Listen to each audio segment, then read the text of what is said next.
Hello everyone and welcome back to EnglishPod. My name is Marco. My name is Catherine, and today Marco and I have an elementary level lesson for you. That's right. It's a new year, and so we have a lesson for you where we are going to make new decisions and have a new opportunity in the new year, right? That's right. So the new year is the time to change parts of your life, maybe. So that's what we're going to talk about today. Let's listen to this dialogue 3 times, and when we come back, we'll be talking about the words and phrases in the dialogue.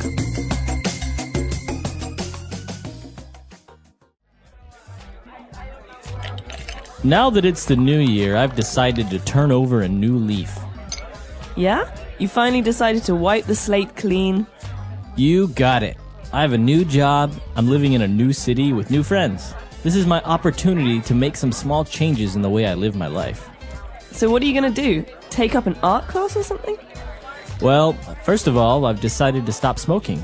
It's not that I'm pinching pennies or anything. It's just that I've been smoking since I was 16, and I think it's time to stop. I'm with you on that one. Anything else you're planning on doing? One last thing. I've decided to come out of the closet. It's about time.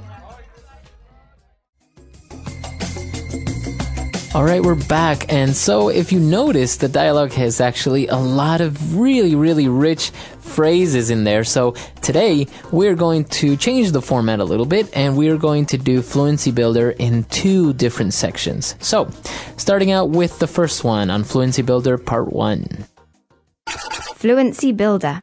So the new year, we think about new things, changing things.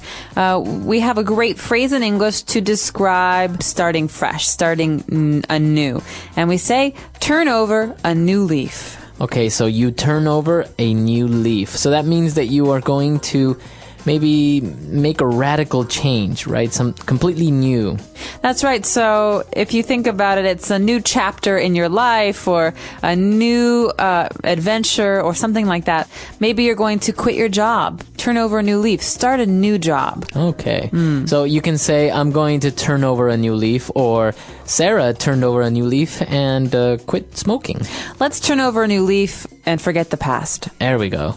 All right, so to turn over a new leaf. So just imagine that you have a leaf on the ground and you turn it over and it's nice and clean. All right, and talking about cleanliness, our second phrase is to wipe the slate clean. Okay, when I think about this phrase, I think about a chalkboard, okay? So a slate is like a chalkboard, and all of the things that you've done, good and bad, are on that chalkboard. And to wipe the slate clean means to erase those words, erase those things. So perhaps Marco and I fight all the time, and we're angry at each other. Finally, I say, listen, Marco, let's wipe the slate clean. Let's forget the past. Let's forget the things we said and start again. And start a new leaf. To wipe the slate clean is to just start over. You know, just to erase everything. Let's forget about it and start over. Exactly. All right, and so we're starting over, and his friend is asking, you decided to wipe the slate clean, and the friend said, you got it. You got what? What? It. What is it? In English, we love the word it. Yeah. Well, in this case, you got it means you're right, exactly. You understand what I'm talking about. Okay, so if you agree with me or I understand what you're talking about, you would say, you got it. You got it. You got it. Okay. All right, so I'm trying to explain to you, maybe, Marco, something very difficult, like, if you add 4 and 10, you get 14, but what if you add 10 more? It's 24. You got it. All right. Okay, so he understands math. Yes. Okay, so that's the way you would use you got it. It's a really popular phrase. I mean, you can use it on pretty much anything, not only if you're right, but also if somebody agrees with it or you promise something, right? So, are you going to pick me up today? Yeah, you got it. Okay, no problem. So it's a way to agree or to show that you're saying yes. Yes. Okay, so why don't we listen to our dialogue again, and we'll come back shortly to look at Fluency Builder Part 2.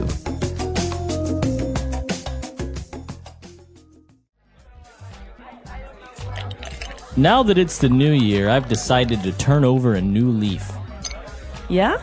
You finally decided to wipe the slate clean? You got it. I have a new job. I'm living in a new city with new friends. This is my opportunity to make some small changes in the way I live my life. So what are you going to do? Take up an art class or something? Well, first of all, I've decided to stop smoking. It's not that I'm pinching pennies or anything. It's just that I've been smoking since I was 16, and I think it's time to stop. I'm with you on that one. Anything else you're planning on doing? One last thing. I've decided to come out of the closet. It's about time.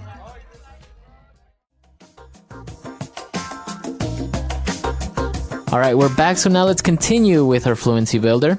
And, they kept talking, and the guy mentioned that he's going to stop smoking. But it's not because he is pinching pennies. Oh, pinching. That sounds painful. Right. Okay, pinching is something you do, especially when you're a child. You squeeze the skin. Pinch, and Right. it hurts. So to pinch really is to hold something with two fingers. To pinch pennies means to try to spend very, very, very little money. Okay? Right. So if we say... if I say, hey, Marco, you want to go to dinner tonight? There's this really nice Italian place. It's a little expensive, but... Oh, I can't. I'm sorry. I'm really pinching pennies these days because I'm kind of broke. So maybe we'll go somewhere cheaper. Yeah. So actually, pennies are 1 cent. 1 cent coins, right? They're called pennies in the United States. That's right. And it's the smallest kind of money that we have in America. So if you're pinching pennies, if you're saving pennies, it means you really don't have much money. Right, So you're really, really saving. That's right. Okay, so pinching pennies. So he decided to quit smoking, and his friend agreed with him and said, you know what? I'm with you on that one. Okay, so you quit smoking, Marco, and I quit smoking. I'm with you on that one. I think it's a good idea. If I'm with you on that one, it means I agree with you. You're doing the right thing. So you can say, I'm with you on that one, or you can just say, you know what? I'm with you. Do it. I'm with or you. I'm with you. I agree. Or I'm with you. I support your decision. So you are going to go skydiving in a couple weeks. That means you're Right. going to jump out of an airplane. I'm not with you on that one. You don't support my decision. I think it's okay for you, but I would not want to do it personally. All right. Right. So you can do it in that way or just anything. You support somebody's decision. I'm with you. I'm with you on that one. Exactly. All right. And our last phrase, to come out of the closet. So who's in the closet? Why is somebody hiding in the closet? Okay, someone's not really hiding in the closet. This is a phrase we use to describe someone who is gay or lesbian, who has a secret about being a gay or lesbian. So when they come out of the closet, they're telling their friends and family for the first time that this is how they feel. So it's basically a phrase that's kind of a metaphor to say, you know what, I'm going to tell everyone that I am gay or lesbian, right?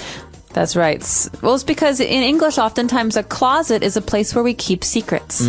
Okay, and so to come out of the closet means to share your secrets with people. So sometimes in English you say, you have skeletons in the closet. That's right. This is a little different. Maybe I killed someone, and it's a skeleton in my closet. It's a secret that I keep. But a skeleton in your closet can also be a very big secret, like you were once married and you never told anyone. Yeah. Right. Or I have 2 kids and I never told you guys. Right. So those would be skeletons in the closet. But in this case, it's to come out of the closet. And that's always related to telling somebody for the first time that you are gay or lesbian. That's right. And we don't say it about being straight, which is the opposite, which Right. is men who love women and women who love men. Right. You don't say it about coming out of the closet there. You say it about being gay or lesbian. Okay. So very interesting. And so I think we should listen to this dialogue for the last time. And we'll be back to talk a little bit more.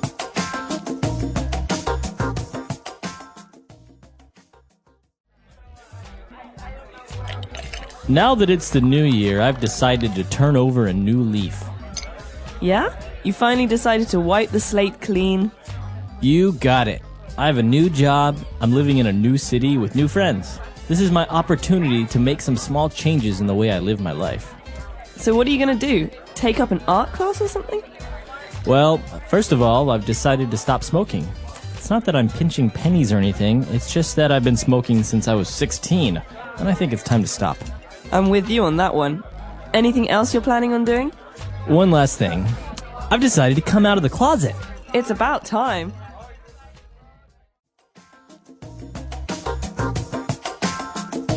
All right, we're back. So this is very interesting, and these phrases are so common because if you have a fight with somebody, you say, you know what, let's just wipe the slate clean and start all over again, or let's turn over a new leaf, let's stop fighting. And especially in New Year's, right? Everyone makes a promise to start fresh. That's right. Well, the new year, you can use a new calendar. You can take a fresh perspective on your life. It's refreshing. And I think it's good that we do this. We evaluate the things that make us happy and we evaluate the things that make us unhappy. And part of that means turning over a new leaf. Part of it also means apologizing to people. Right. Or trying to make the relationships in your life healthier. And I think it's very healthy that the person in this dialogue says, listen, I'm finally going to come out of the closet. I'm going to be honest with my friends and family. And that's really interesting because, as we said, to come out of the closet is a phrase used in English and mostly related only in this context. So you might see it in TV shows or in a movie. And but it's an interesting topic, still debatable all over the world about, gay marriages and things like that. That's right. So we're curious about your New Year's resolutions. Are you going to be wiping any slates clean? Are you going to be doing anything differently this year? Let us know on our website, EnglishPod.com. We look forward to hearing from you, and until next time. Bye, everyone. Bye.